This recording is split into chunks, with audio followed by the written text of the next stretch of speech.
दिया हुआ है कि कुछ वास्तु संख्याओं के दशमलव प्रसार नीचे दर्शाए गए हैं। प्रत्येक स्थिति के लिए निर्धारित कीजिए कि संख्या परिमेय संख्या है या नहीं है।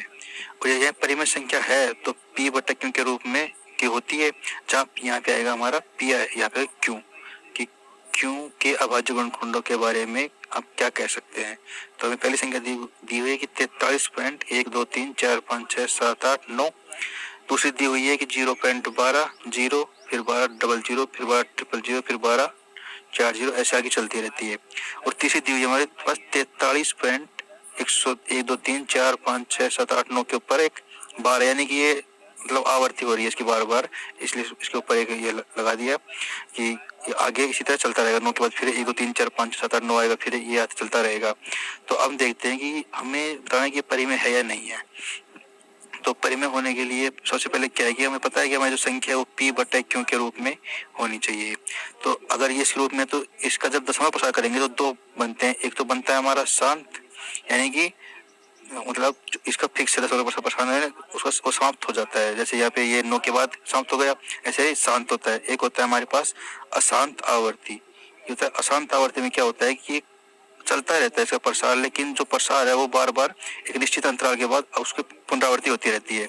तो जैसे हम देखते हैं जो पहला पार्ट है इसमें क्या है कि हमारे पास इसका दशमलव प्रसार क्या दिया हुआ है कि संख्या का 13 और 43, फिर दिया है 1 2 3 4 5 6 7 8 और 9 दिया हुआ है।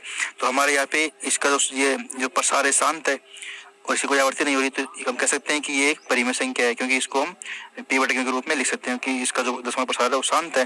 तो कह सकते हैं कि ये एक परिमेय संख्या है, ये एक परिमेय संख्या है और परिमेय संख्या है, ये एक परिमेय संख्या है। और परिमेय संख्या होने के साथ इसका जो ये है जो इसका दशमलव प्रसार वो शांत है। और शांत कब होता है, जब हमारा q है ये 2 की पावर m इंटू 2 की पावर n के फॉर्म में यदि दिया हो, ये 5 की पावर n के फॉर्म में यदि हो, तो हमारा जो दशमलव प्रसार है जो किसी भी परिमेय संख्या का वो शांत होगा। तो हमें दिया हुआ है कि ये इसका जो पहली जो संख्या दी हुई है इसका दशमलव प्रसार शांत है। तो इसका जो q है p बटा q के रूप में जब लिखेंगे तो जो q है वो 2 की पावर m इंटू 5 की पावर n के रूप में होगा। ये हमारी होगी पहली संख्या। तो दूसरी संख्या दी हुई है ये हमारी दी हुई है 0.12, फिर एक 0 है, फिर 12 है, फिर 2 0 है, फिर 12 है, फिर 3 0 है, फिर 12 है और फिर 4 0 है। तो ऐसे चल रही है। हम देखते हैं कि जो ये हमारी जो दूसरी दी हुई है परिमेय ये जो भी संख्या है ये ना तो ये शांत है, क्योंकि इसका जो दशमलव प्रसार है वो कहीं अंत नहीं होता उसका, ये कहीं समाप्त नहीं होता, और ना ही ये अशांत आवर्ती है, क्योंकि ये इसका समाप्त तो होता ही नहीं, लेकिन ये मतलब इसकी कोई निश्चित अंतराल के बाद संख्या की पुनरावृत्ति नहीं हो रही, तो ये अशांत आवर्ती भी नहीं है। तो फिर ये क्या हो गई, ये हो गई एक अपरिमेय संख्या, क्योंकि ना तो इसका जो ये दशमलव प्रसार है वो कहीं रुक रहा और ना ही किसी जो संख्या है उसका किसी अंतराल के बाद पुनरावृत्ति हो रही। तो ये क्या हो गई हमारे पास अपरिमेय संख्या हो गई है, ये हमारे पास अपरिमेय संख्या। अब हम देखते हैं हमारा जो तीसरा पार्ट है वो देखते हैं।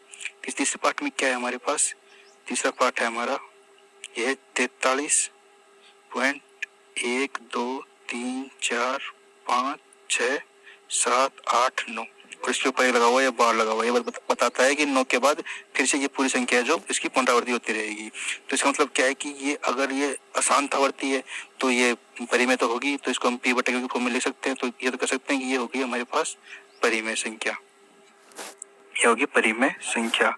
लेकिन ये शांत नहीं है, यानी कहीं रुकता नहीं है, ये चलता रहता है, उसकी जो पुनरावृत्ति होती रहती है। तो इसका मतलब जो भी इसका जो p बटा q के फॉर्म में जब लिखेंगे तो इसमें जो q होगा ये 2 की पावर m और 5 की पावर n के रूप में नहीं होगा, यानी कि इसके गुणा में कुछ होगा, यानी ये तो है ही उसके गुणा में कुछ होगा, यानी कि ये जो है 2 की पावर m इंटू 5 की पावर n की फॉर्म में नहीं हो सकता। अगर नहीं हो सकता तो इसका मतलब क्या है कि ये एक परिमेय संख्या है, लेकिन इसका जो अशांत आवर्ती होती है। तो ये हो गया हमारा इसका आंसर। हमने बता दिया कि जो ये परिमेय है या नहीं है, और फिर बता दिया कि जो क्यों के अभाज्य गुणनखंड ये 2 5 होंगे या नहीं होंगे।